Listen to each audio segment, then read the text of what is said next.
Taste the Daily. Chennai ECR சம்பவத்தில் parking மற்றும் சுங்கத்துறை கட்டணத்தில் இருந்து தப்பிக்க காரில் கட்சிக் கொடி பயன்படுத்தியதாக காவல் துணை ஆணையர் உறுதியாக கூறுவது எப்படி? குற்றவாளிகள் 4 நாட்கள் கழித்து கைது செய்யப்பட்டுள்ள நிலையில் அவர்கள் குடிபோதையில் இல்லை என உறுதியாக எப்படி கூற முடிகிறது என பள்ளிக்கரணை காவல் துணை ஆணையருக்கு மக்கள் கேள்வி.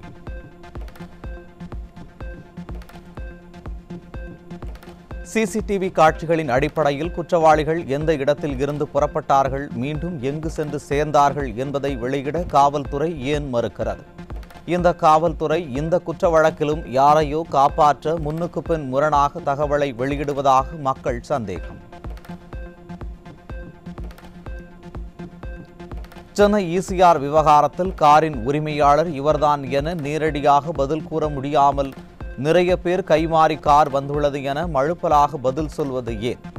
குற்றவாளி சந்துரு மீது பெரிதாக எதுவும் வழக்குகள் இல்லை, ஆனால் ஒரு ஆள்கடத்தல் வழக்கு மட்டும் உள்ளது என காவல் துணை ஆணையர் பேசுவது உண்மையை மறைப்பது போல் உள்ளதாக மக்கள் குற்றச்சாட்டு.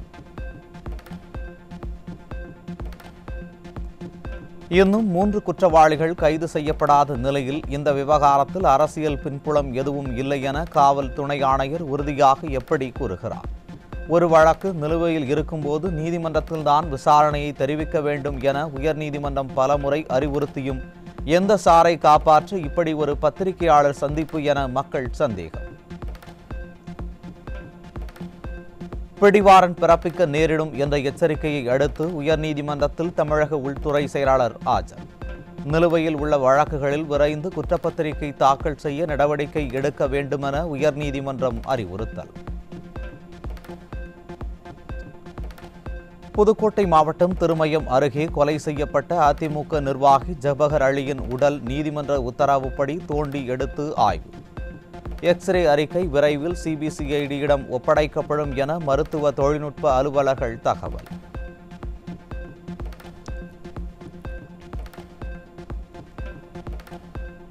தமிழ்நாட்டில் இன்று முதல் தனியார் பால் விலைகள் லிட்டருக்கு 2 ரூபாய் உயர்த்தப்பட்டதால் நடுத்தர மற்றும் குறைந்த வருமானம் உள்ள மக்கள் பாதிப்பு. ஸ்டாலினின் திமுக அரசு பால் விலை உயர்வை கட்டுப்படுத்த நடவடிக்கை எடுக்க வேண்டும் என வலியுறுத்தல்.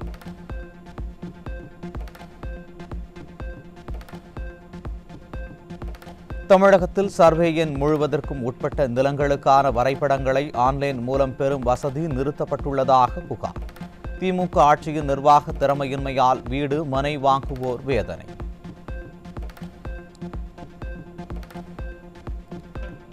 சென்னையில் 1,13,000 குழந்தைகள் புற்றுநோயால் பாதிப்பு. திமுக ஆட்சியில் சுகாதாரத்துறை போதிய விழிப்புணர்வு ஏற்படுத்தாமல் ஆழ்ந்த தியானத்தில் இருப்பதே காரணம் என மக்கள் குற்றச்சாட்டு.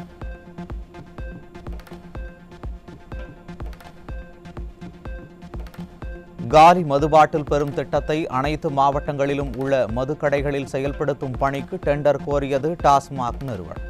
காலி மதுபாட்டில்கள் மூலம் கல்லா கட்ட திமுக அரசு துடிப்பதாக மக்கள் குற்றச்சாட்டு. ஓராண்டில் வடசென்னை வளர்ச்சி அடையும் என கூறிய ஸ்டாலினின் வார்த்தை ஜாலங்கள். திமுகவினர் 4 ஆண்டு ஆட்சியில் வளர்ச்சி அடையாத வடசென்னையா இன்னும் 10 மாதத்தில் வளர்ச்சி அடைந்துவிடப் போகிறது ஸ்டாலின் என மக்கள் கேள்வி.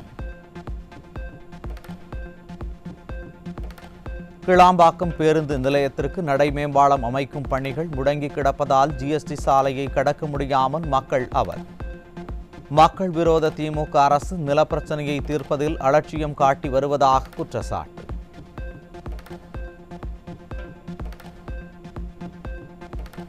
சென்னை அண்ணாமலை பல்கலைக்கழகத்தில் பிஎஸ்டி பட்டம் இல்லாமல் கணினி புரோகிராமர்களுக்கு பேராசிரியர் பதவி வழங்கப்பட்டுள்ள அவலம். மாணவர்களின் பட்டங்கள் ரத்தாகும் அபாயம் உள்ளதால் தரமான கல்வியை வழங்குமாறு திமுக அரசுக்கு வலியுறுத்தல்.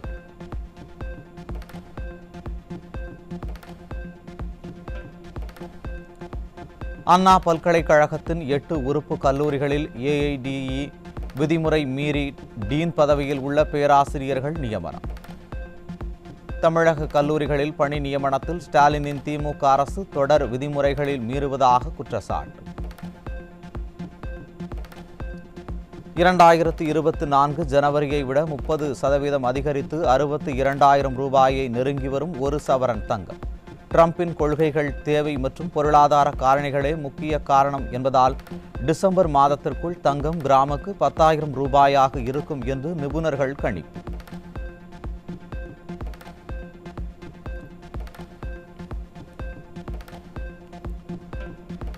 ஈரோடு கிழக்கு சட்டமன்ற இடைத்தேர்தலில் வாக்காளர்களுக்கு பணம் கொடுக்க ஏதுவாக முன்கூட்டியே டோக்கன்கள் விநியோகம். தேர்தல் ஆணையம் இதுகுறித்து உரிய நடவடிக்கை எடுக்க வேண்டும் என மக்கள் வலியுறுத்தல். கோவையில் வீட்டு வேலை செய்யும் பெண்ணை மிரட்டி பாலியல் வன்கொடுமை செய்ததாக திமுக நிர்வாகி மீது புகார். மேலும் அந்த வீடியோக்களை காட்டி திமுகவை சேர்ந்த முக்கிய பிரமுகர்களுடன் உடலுறவு வைக்க கட்டாயப்படுத்துவதாகவும் பாதிக்கப்பட்ட பெண் பரபரப்பு குற்றச்சாட்டு. திமுக 40வது வட்ட செயலாளர் கதிரேசன் வீட்டில் 6 வருஷமாக வீட்டு வேலைக்கு போயிட்டு இருந்தேன். அங்கே சில சமயங்கள்லாம் எனக்கு அவர்னால பாலியல் ரீதியாக தொந்தரவு தந்துட்டு இருக்காரு. இப்போ அவருக்கு மட்டும் இல்லாமல் அவருக்கு தெரிஞ்ச அரசியல் நண்பர்கள் கூடயும் சேர்ந்து போக சொல்லிட்டு இருக்காரு. நான் இதை பற்றி 2ஆம் தேதி போய் நான் வடவள்ளி போலீஸ் ஸ்டேஷனில் போய் கம்ப்ளைண்ட் கொடுத்தேன். கம்ப்ளைண்ட் கொடுத்து எந்த ஒரு நடவடிக்கை எடுக்கலை. மறுபடியும் 12ஆம் தேதி செப்டம்பர் 12/9/2024 கமிஷனர் ஆஃபீஸ்லேயும் கம்ப்ளைண்ட் கொடுத்தேன். மறுபடியும் அது ஆர்எஸ்புரம் போச்சு. ஆர்எஸ்புரத்தையும் கரெக்டான விசாரணை எனக்கு சரியாக அமையலை.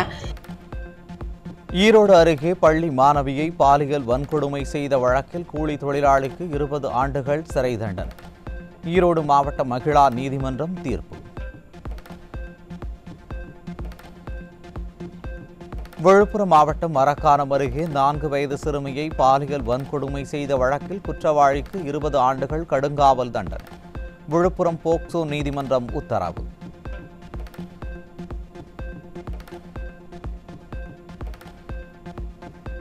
சேலம் மாவட்டம் ஆத்தூர் அருகே அரசு பள்ளி மாணவியை ஆபாசமாக பேசி அழைத்த தற்காலிக ஆசிரியர் மற்றும் அதனை கண்டிக்காத மற்றொரு அரசு ஆசிரியர் மீது போக்சோ வழக்கு பதிவு. ஒழுக்கத்தை கற்றுக் கொடுக்க வேண்டிய ஆசிரியர்களே ஸ்டாலினின் திமுக ஆட்சியில் ஒழுக்கத்தை மீறும் அவலம் தொடர்கதையாகி வருவதாக மக்கள் குற்றச்சாட்டு.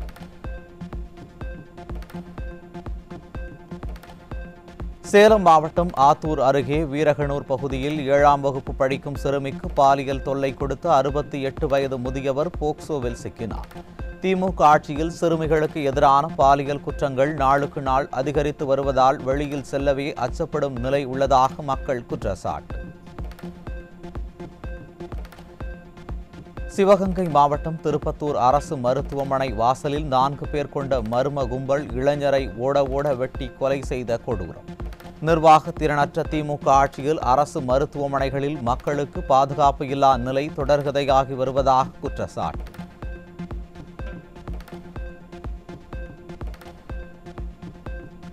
சென்னை அம்பத்தூர் பட்டறைவாக்கத்தில் தொழிலாளர்களை குறிவைத்து விற்கப்பட்ட கஞ்சா பொருட்கள் சிக்கியது. ஸ்டாலினின் திமுக ஆட்சியில் கஞ்சா பொருட்களை கட்டுப்படுத்த முடியாமல் ஏவல் துறை திணறி வருவதாக மக்கள் குற்றச்சாட்டு.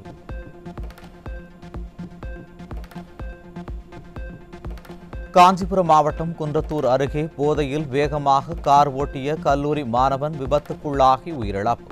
ஸ்டாலினின் திமுக ஆட்சியில் அதிகரித்து வரும் மதுவால் கேள்விக்குறியாகும் மாணவர்களின் எதிர்காலம்.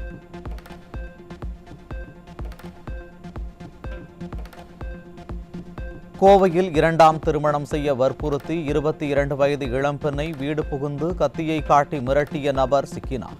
திமுக ஆட்சியில் காவல்துறை மீது சிறிதும் பயம் இல்லாததால் பெண்களுக்கு எதிரான குற்ற சம்பவங்கள் தொடர்ந்து அதிகரித்து வருவதாக மக்கள் குற்றச்சாட்டு. சென்னை காசிமேட்டில் நடந்து சென்ற நபரிடம் கத்தியை காட்டி மிரட்டி பணம் பறித்த 2 நபர்கள் சிக்கினர். திமுக ஆட்சியில் காவல்துறை கும்பகர்ண தூக்கத்தில் இருப்பதால் வழிப்பறி சம்பவம் தொடர்கதையாகி வரும் அவலம். கன்னியாகுமரி மாவட்டம் நாகர்கோவிலில் அருகே ஓடும் அரசு பேருந்தில் மூதாட்டியின் கழுத்தில் கிடந்த 3 சவரன் தங்கச் செயின் பறிப்பு. திமுக ஆட்சியில் அரசு பேருந்திலேயே திருட்டு சம்பவம் நடப்பதால் மக்களுக்கு பாதுகாப்பு இல்லா நிலை உள்ளதாக குற்றச்சாட்டு.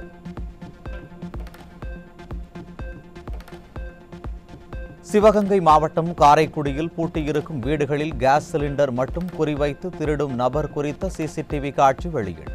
திமுக ஆட்சியில் காவல்துறை மீது சிறிதும் பயம் இல்லாததால் திருட்டு சம்பவம் தொடர்கதையாகி வரும் அவலம்.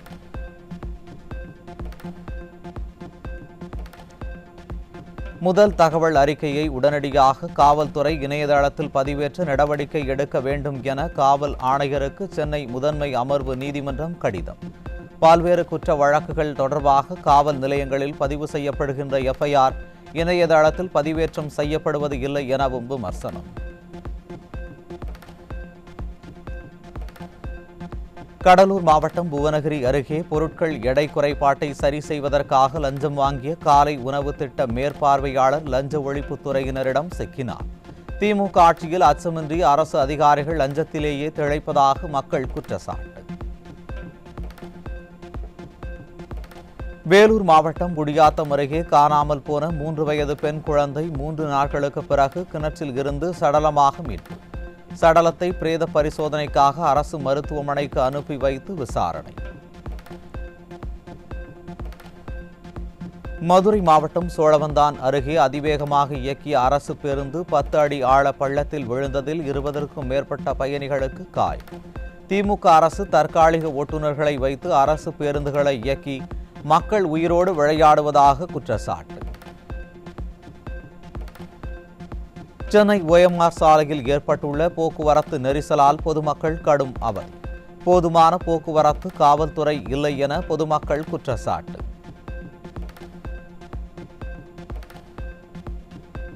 இலங்கை கடற்படையால் கைது செய்யப்பட்ட 17 ராமேஸ்வரம் மீனவர்களுக்கு 4வது முறையாக சிறை காவல் நீட்டிப்பு. மைனாரிட்டி பாஜக மற்றும் திமுக அரசு மௌனம் காப்பதால் ஏமாற்றத்தில் மீனவ குடும்பம். மதுரையில் அடிதடி புகார் மீது கைது நடவடிக்கை எடுக்க லஞ்சம் வாங்கிய சப் இன்ஸ்பெக்டர் சிக்கினார். எந்த கொம்பனும் குறை சொல்ல முடியாத திராவிட மாடல் ஆட்சியில் முதல்வர் பொறுப்பு வகிக்கும் காவல்துறை மீது மக்கள் நாளுக்கு நாள் நம்பிக்கை இழந்து வரும் அவலம். சென்னை மேடவாக்கம் சின்ன ஏரியை மாசிலிருந்து காப்பாற்ற தேசிய பசுமை தீர்ப்பாயம் பிறப்பித்த உத்தரவுகளை தமிழக அரசு முழுமையாக செயல்படுத்தவில்லை என்ற குற்றச்சாட்டு. ஏரியின் சுற்றுப்புறச் சூழல் மற்றும் நீரின் தரம் பாதிக்கப்படும் அபாயம் உள்ளதால் பசுமை தீர்ப்பாயத்தின் உத்தரவுகளை முழுமையாக செயல்படுத்த திமுக அரசுக்கு மக்கள் வலியுறுத்தல். 2025-26 நிதியாண்டிற்கான மத்திய பட்ஜெட் நாடாளுமன்றத்தில் இன்று தாக்கல் செய்யப்படுகிறது. நடுத்தர மக்களுக்கு வரி சலுகைகள் கிடைக்குமா என எதிர்பார்ப்பு. அடிப்படையான செயற்கை நுண்ணறிவு திட்டத்தை அடுத்த 10 மாதங்களில் தயாரிக்க உள்ளதாக விளம்பரம் தேடிக்கொள்ளும் மைனாரிட்டி பாஜக அரசு. செயற்கை தொழில்நுட்ப செயல்களில் அமெரிக்காவும் சீனாவும் போட்டி போட்டு வெற்றி கொடி நாட்டி வரும் நிலையில் இப்பொழுதுதான் பாஜக அரசு தூக்கத்தில் இருந்து எழுந்துள்ளதாக மக்கள் விமர்சனம்.